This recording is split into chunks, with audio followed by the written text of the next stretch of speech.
Bem-vindo ao nosso encontro para continuarmos a nossa reflexão sobre a espiritualidade em Aparecida. Então, continuamos nosso estudo sobre o documento de Aparecida, tendo como base esse texto, Testemunhos de Aparecida. Então, estamos refletindo sobre a espiritualidade no documento de Aparecida. A vida do povo marcado pela fé era o ponto hermenêutico de partida de toda a reflexão dos bispos na Quinta Conferência.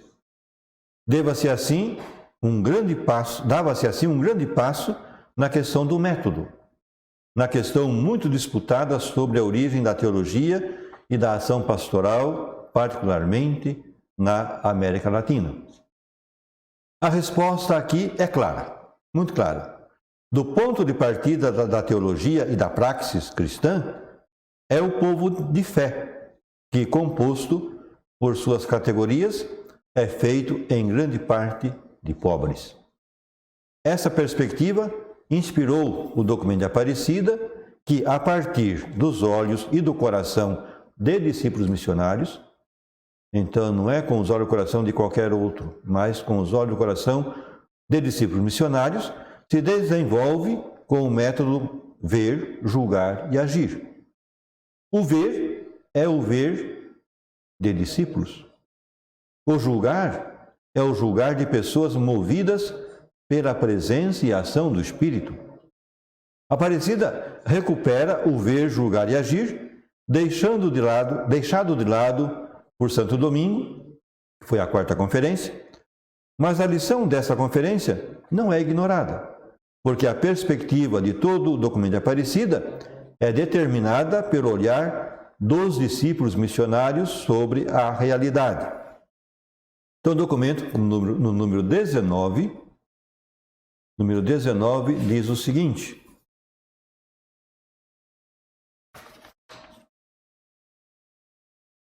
em continuidade com as conferências gerais anteriores do Episcopado Latino-Americano, esse documento faz uso do método ver, julgar e agir. Esse método implica em contemplar a Deus com os olhos da fé, através de sua palavra revelada e o contato vivificador dos sacramentos, a fim de que, na vida cotidiana, vejamos a realidade que nos circunda à luz da sua providência e a julguemos segundo Jesus Cristo, caminho, verdade e vida, e atuemos a partir da Igreja, corpo místico de Cristo e sacramento universal de salvação, na propagação do reino de Deus, que se semeia nesta terra e que frutifica plenamente no céu. Como podemos perceber, não estamos diante do método na sua forma pura, que começava com uma análise de conjuntura feita por sociólogos e cientistas políticos. O ver é, antes de tudo, um contemplar a Deus com os olhos da fé, o julgar é segundo Jesus Cristo e o atuar é a partir da Igreja, corpo místico de Cristo. E o texto de Aparecida continua, ainda no número 19.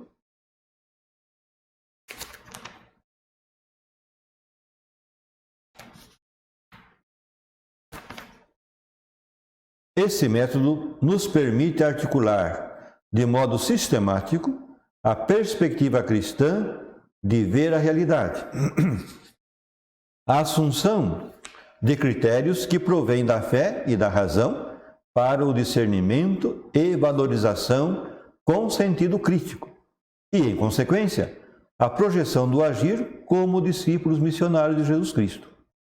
A adesão crente, alegre e confiante em Deus Pai, Filho e Espírito Santo e a inserção eclesial são pressupostos indispensáveis que garantem a eficácia deste método. Portanto, Aparecida, a Quinta Conferência, deu uma nova visão a esse método consagrado já pela prática da Igreja na América Latina e no Brasil. Com efeito, na estrutura do documento, o ver é precedido por uma introdução e por um primeiro capítulo que indicam de forma indiscutível a perspectiva de fé, da análise e do relacionamento com a realidade social e eclesial da América Latina. Todos os dias, particularmente nos finais de semana, os bispos faziam um banho de romeiros e não sociólogos. E isso determinava a perspectiva para o julgar tudo e valorizar também o aporte dos sociólogos. A oração contínua à tarde, antes do reinício dos trabalhos, quando rezávamos a hora média, juntos. Também essa era bem feita e os salmos sempre cantados com dignidade. No final do dia havia uma solene oração de vésperas com uma homilia de caráter sapiencial, segundo o estilo da Lectio Divina. A referência à palavra de Deus terá todo o seu peso determinante nas linhas mestras da espiritualidade do texto final, que será profundamente bíblica no desenvolvimento da vocação, do segmento e da missão. A estrutura do documento revela a opção de Aparecida de não privilegiar uma particular linha de espiritualidade, mas de propor o dinamismo fundamental da ação evangelizadora, indicando a novidade constitutiva dos discípulos missionários. Pode-se identificar o ponto-chave de toda a conferência na alegria de ser discípulos missionários de Jesus Cristo. Aqui está o X da questão. A alegria de ser discípulos missionários de Jesus Cristo. A origem dessa experiência fascinante e exigente é o amor eterno do Pai, que por meio do Espírito nos comunica a vitória irresistível da ressurreição de Jesus. Esse evento determina uma vida nova para os nossos povos, fazendo nascer o missionário que leva com ardor a esperança de Cristo nos desafios e nas contradições do atual contexto cultural e social da América Latina e do Caribe. Mas qual é o ponto de partida que torna possível a alegria do discipulado e da missão? De onde começar? Perguntas importantes. A espiritualidade cristã se baseia nos fatos. A força do Espírito atrai as mentes e os corações em direção à presença do Verbo feito carne, ou seja, em direção a Jesus de Nazaré, Jesus Cristo, o Filho de Deus. Afirma a introdução do documento: a todos nos toca recomeçar de Cristo. A todos nos toca recomeçar de Cristo. Partimos então desse fato e retomamos a citação completa do texto. Então, número 12 do documento de Aparecida, encontramos o seguinte. Número 12.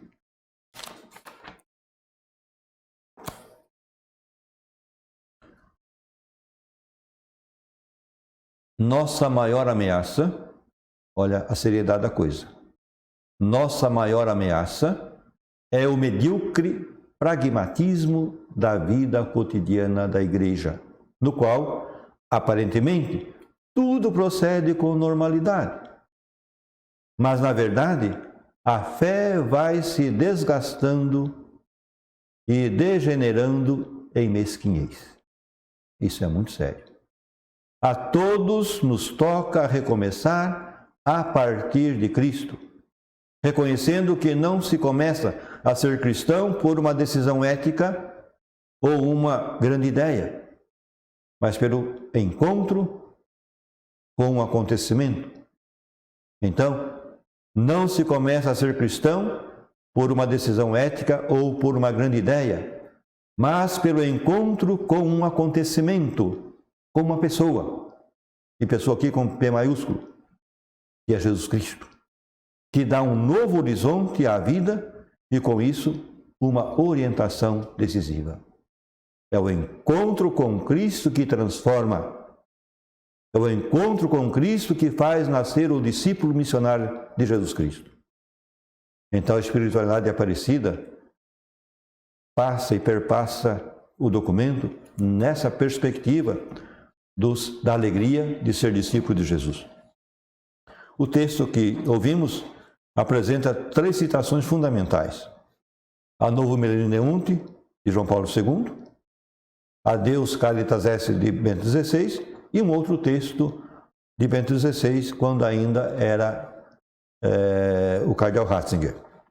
A escolha do ponto de partida é decisiva para todo o desenvolvimento do caminho. O olhar é dominado pela presença de Cristo que ilumina a realidade toda com as suas alegrias e seus dramas. Ele é a luz do mundo. Ele ilumina tudo. Nele, tudo encontra sentido. Partir de Cristo significa reconhecer que a realidade precisa dele. O mundo precisa dele.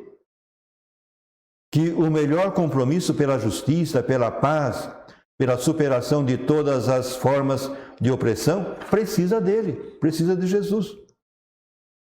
Partir de Cristo significa reconhecer que o pecado está ainda presente no coração das pessoas e da nossa sociedade. E todos precisamos da graça de Cristo e do anúncio da sua boa nova. Cristo é absolutamente necessário para todos. Diante da consciência dos próprios limites e das possíveis crises de desânimo, o documento acrescenta: o Senhor disse, não tenham medo. Lá em Mateus 28:5. Como as mulheres na manhã da ressurreição, nos é repetido: por que buscam entre os mortos aquele que está vivo? Os sinais da vitória de Cristo ressuscitado nos estimulam enquanto suplicamos a graça da conversão e mantemos viva a esperança que não engana. O que nos define não são as circunstâncias dramáticas da vida, nem os desafios da nossa sociedade ou as tarefas que devemos empreender, mas, acima de tudo, o que nos define é o amor recebido do Pai, graças a Jesus Cristo, pela unção do Espírito Santo. Esse é o fundamento de tudo. É isso que nos define. A dinâmica espiritual de Aparecida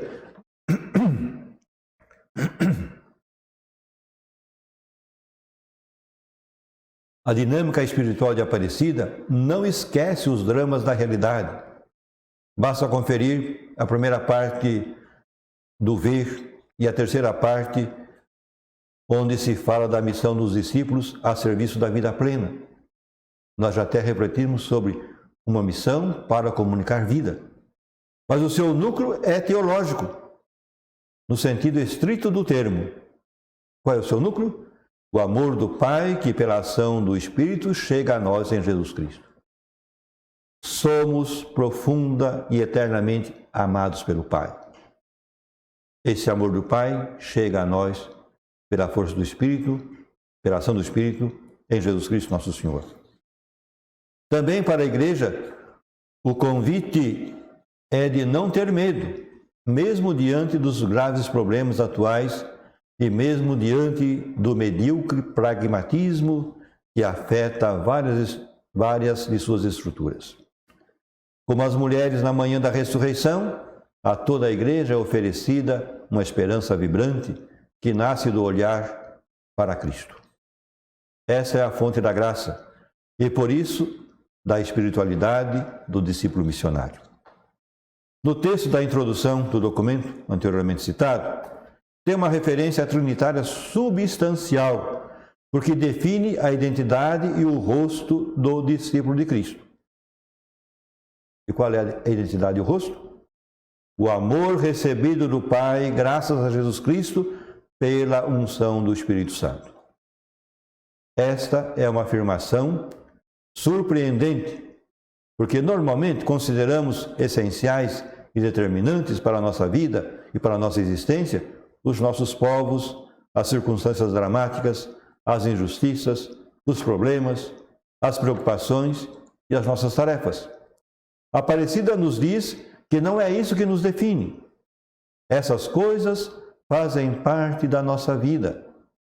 São muito importantes, mas não são a nossa definição que nasce do olhar de Deus sobre a nossa pessoa e a nossa história.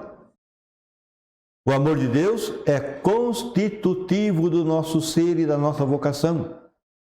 Nós existimos por causa de um projeto amoroso de Deus, pensado desde antes da fundação do mundo, ou seja, desde toda a eternidade. Então, o amor de Deus é constitutivo do nosso ser e da nossa vocação. Daqui nasce a alegria do discípulo missionário. O amor trinitário de Deus é o fundamento de uma nova antropologia e também da espiritualidade. A Aparecida define o que é essencial para a pessoa humana e o que ultimamente conta na sua vida e no seu relacionamento com a realidade toda. Mais que citações isoladas sobre a Trindade, o documento desenvolve toda uma perspectiva trinitária. E isso se percebe logo desde a introdução e do capítulo 1, que é um canto de ação de graças à Trindade pelos dons recebidos em nossas terras. Capítulo 4, tratando da vocação dos discípulos missionários à santidade, é também marcado por uma dimensão trinitária. Para assim dizer, Deus Pai sai de si para nos chamar a participar de sua vida e de sua glória. E do parágrafo, o Pai chama em vista de uma configuração com o Mestre, configuração com Cristo. Também aparece a questão clara do envio para anunciar o Evangelho da vida, e tudo isso animados pelo Espírito Santo. Vale a pena a gente pegar o capítulo 4 do documento de Aparecida e debruçar-se sobre esse aspecto da formação, da vocação do discípulo missionário. E em toda essa dinâmica trinitária está bem presente a referência a Maria, a Nossa Senhora. E é o número 141 que vai nos dizer isso.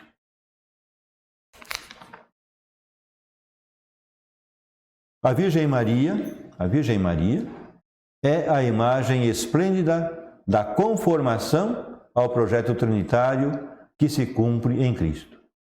Desde a sua concepção imaculada até a sua assunção, recorda-nos que a beleza do ser humano está toda no vínculo do amor com a Trindade. Olha que bonito e profundo. A beleza do ser humano está toda no vínculo do amor com a Trindade e que a plenitude da nossa liberdade está na resposta positiva que lhe damos, a resposta positiva que damos à Trindade Santa. Junto com a doutrina, esse texto tem um caráter experiencial, porque não fala apenas de verdades doutrinárias, mas indica o caminho que permite vivenciar essas verdades a partir do encontro humano histórico com Jesus Cristo, aquele encontro que transforma a nossa vida. E os parágrafos seguintes explicitam esse fato impensável por meio do qual o mistério eterno do Pai, do amor de Deus, se faz experiência. Antes, porém, ainda o capítulo 6, que mostra o caminho formativo dos discípulos missionários, começa com uma perspectiva explicitamente trinitária. Uma espiritualidade trinitária do encontro com Jesus Cristo e identifica na Santíssima Trindade o fundamento de qualquer proposta humanamente significativa da fé. É o número 240 que vai nos ensinar isso. 240.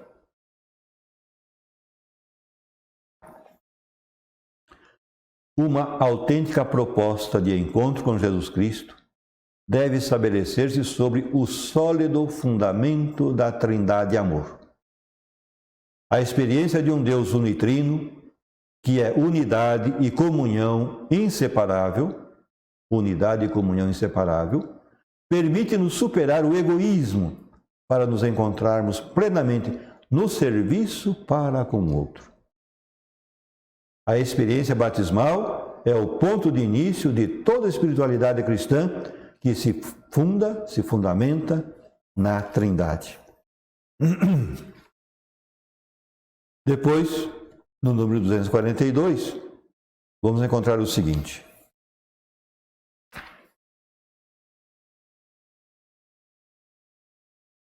Na história do amor trinitário, Jesus de Nazaré, homem como nós e Deus conosco, morto e ressuscitado, nos é dado como caminho, verdade e vida.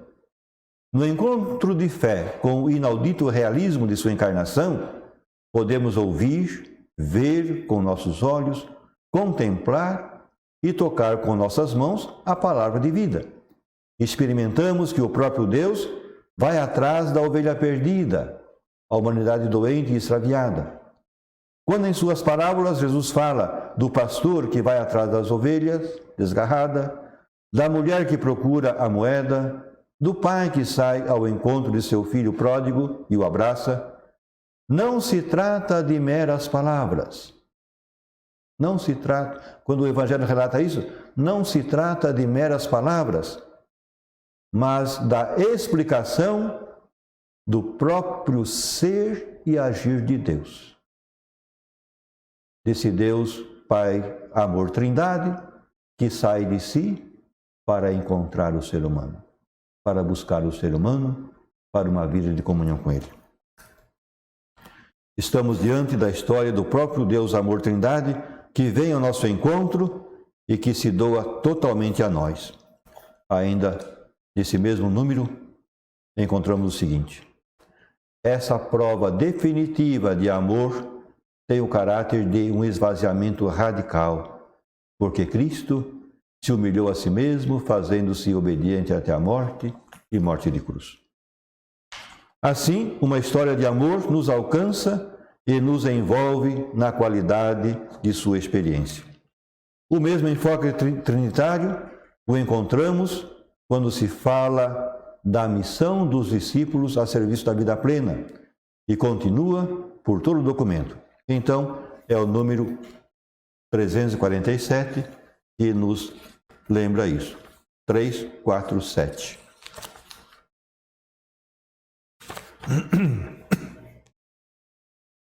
A igreja peregrina é missionária por natureza, porque tem sua origem na missão do Filho e do Espírito Santo, segundo o desígnio do Pai.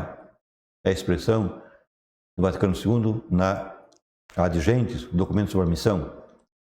A igreja peregrina é missionária por natureza.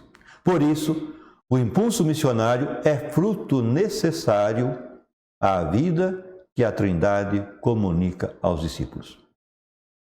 Por isso, o impulso missionário é fruto necessário à vida que a Trindade comunica aos discípulos.